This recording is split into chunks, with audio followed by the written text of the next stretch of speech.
Welcome back, guys. Today we're going to get the wagon dynoed. This has the D15B2 and it is still essentially a stock motor with the exception of a DC header. Now, as many of you already know, these DX models with these D15B2s and B1s, they had the two fuel injectors. They had the primary and secondary, which was great for saving gas, but it hurt it in terms of making a little bit extra power. This D15B2 is found in all of the DX and LX 88 to 91 Civics and CRXs. You'll find the D15B1 in some of the 4-speed standard models.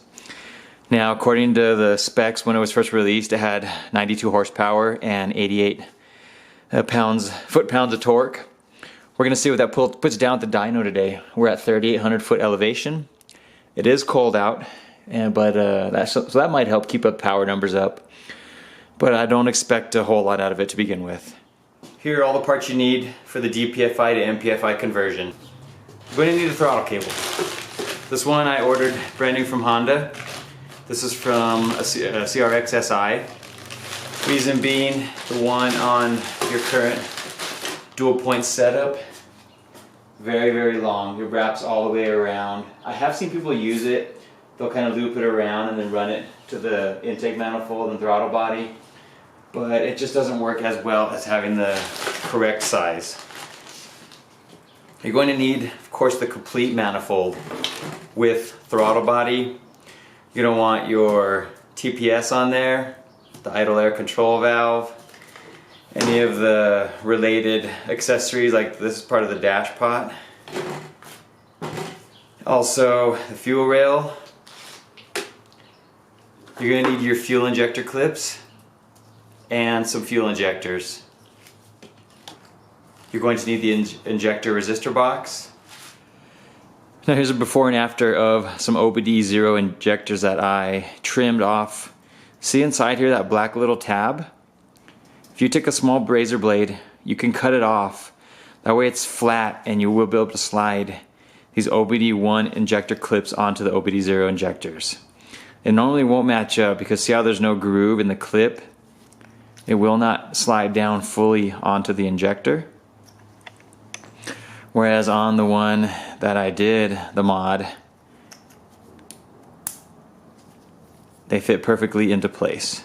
It even snaps in where it needs to snap in on the side. So that's just something you can use, and these are a lot easier to find at the junkyard. I see 92, 95 Civics all the time, and you can just scoop up a handful of these very, very easily as compared to finding the SIs or the EX, the 9091 EX injector clips. You're going to need the distributor off of the SI or the EX model also, and it is really helpful to have the harness.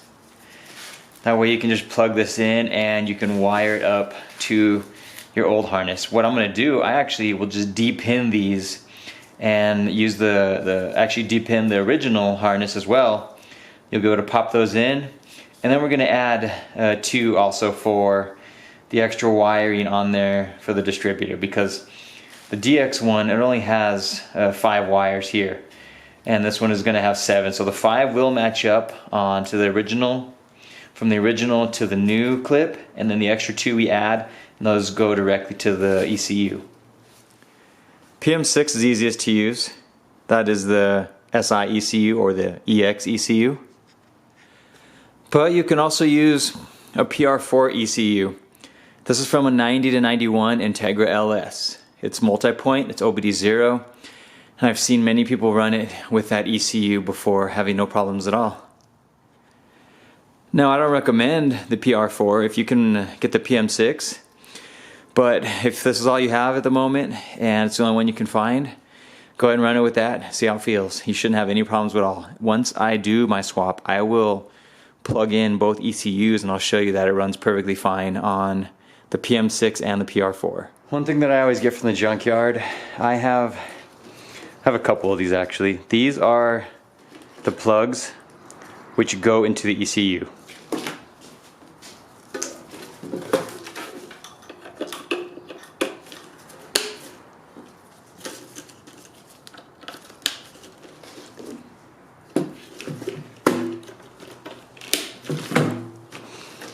I like to get extras because I will depin them and then use these to attach to my fuel injectors. For instance, on here, when you pull these out, let me show you real quick.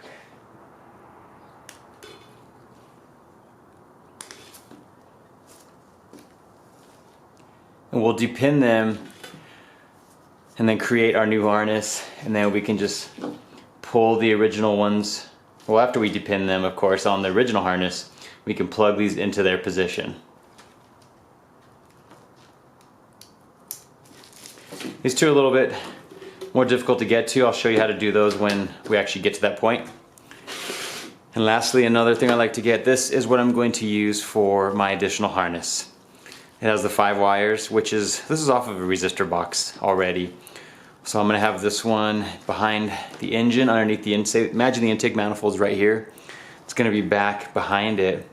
And these 5 are going to be going into the cabin, going to the A1, 3, 5, and 8. And then the resistor box goes to A15, if I remember correctly. I haven't looked at it in a while. And then these are the other 5 that are going to go up to the injectors and resistor box. The reason I do this, it just makes it a lot easier to disconnect these if I'm ever pulling the engine, instead of having to just leave those wires hanging there and they're always connected. It's like one harness that you cannot pull from the engine bay. So it's not necessary. I just like to do that for ease of installation or when you're removing or putting in a different motor. The intake manifold that I'm using is from a D16A6 engine. That's from any of the 88 to 91 Civics or CRXs. Also from the RT 4-wheel drive wagon. And also the 9091 Civic EX sedan. It's all OBD0. All the components here I'm using are all OBD0. You can, however,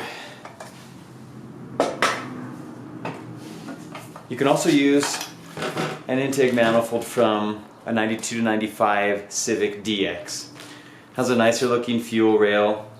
This one has the map sensor mounted on top of the throttle body. The TPS also in the rear. So if you're looking to eliminate the map sensor off your firewall on your EF right now, this one would be a great upgrade if you want to do that. It's the exact same pattern. It works perfectly fine. You may be able to use some of the 96 to 2000 Civic DX/LX or CX manifolds as well. I've never used one before, so I'm not completely sure if it is the exact same bolt pattern. I would imagine it is, and it probably bolts up also. But if you have any information on that, go ahead and leave it in the comments. That way we can leave that for other viewers that may watch the video. One other thing that I always like to grab, which isn't necessary, I get the fuel line off of that particular car as well. It connects perfectly and it goes straight to the fuel filter a little bit better than the DX one. The DX one will work, but it's just a little bit different in the way it mounts over here, and you can even bend it. But if you have the option to grab the fuel line, go ahead and take that as well with the manifold. Don't cut it like someone had done on this one initially. Along with your entire intake manifold, do not forget to get a new intake manifold gasket.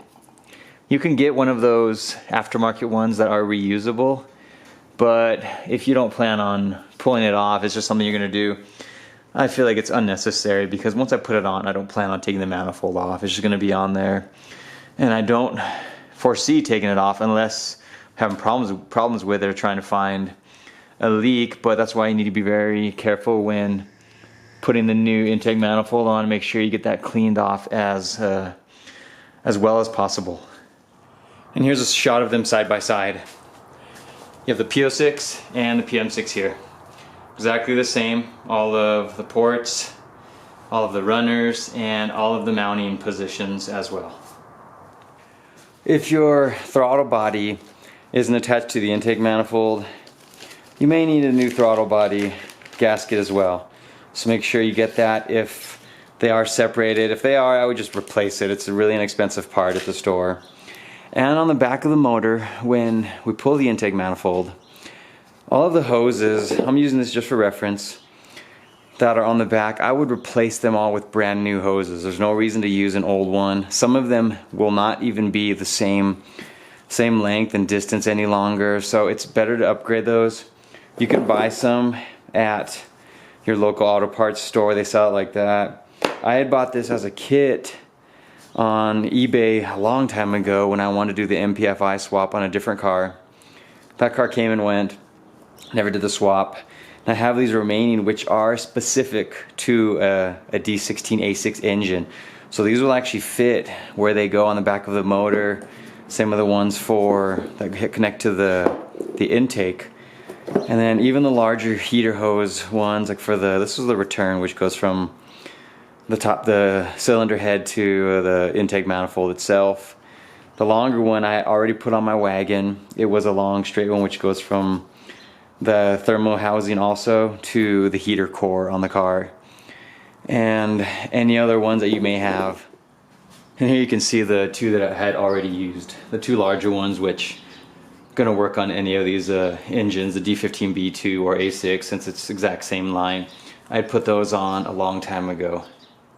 And that's pretty much it. I think I covered everything that we need to get this converted to MPFI. There's a few things we'll have to do along the way, such as reversing the throttle position sensor. We're going to extend it for one.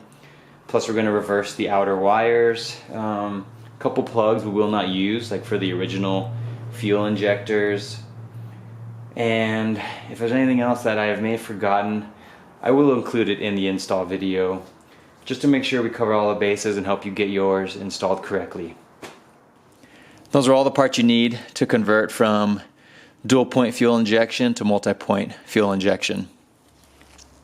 Before I get a dyno, I'm going to do a couple pulls in the car. Here I got my GoPro set up so you can see my dash, you can see the RPMs and the speedometer. Here's how I have it set up. I just have it hanging off of my window and sitting right in front of the dashboard.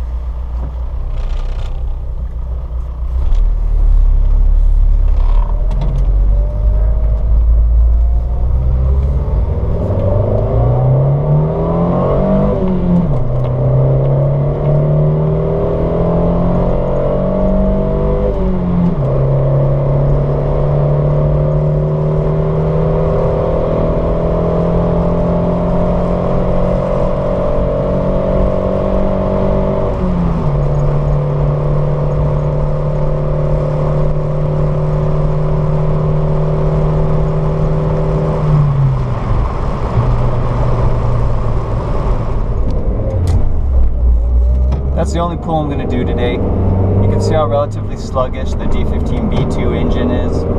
I have a transmission from a 91 CRX Si, so that does help with the acceleration a little bit, but it's still a very, very slow engine.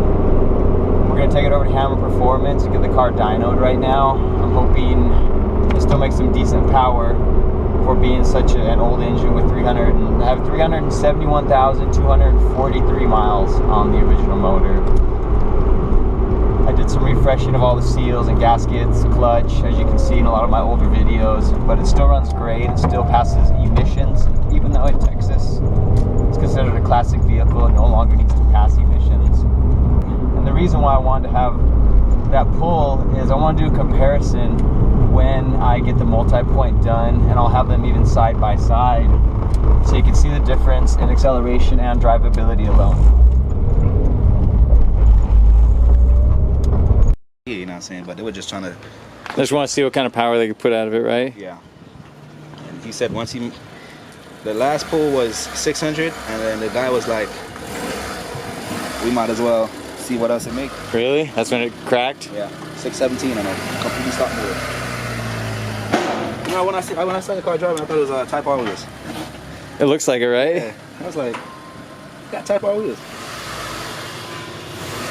Set temperature. Really? So you can set so you can set it lower if you want. Yeah, so you can set it at 98 if you want. That's badass.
Here's a look at that dyno graph from my D15 B2. 370,000 miles, 91 Civic Wagon.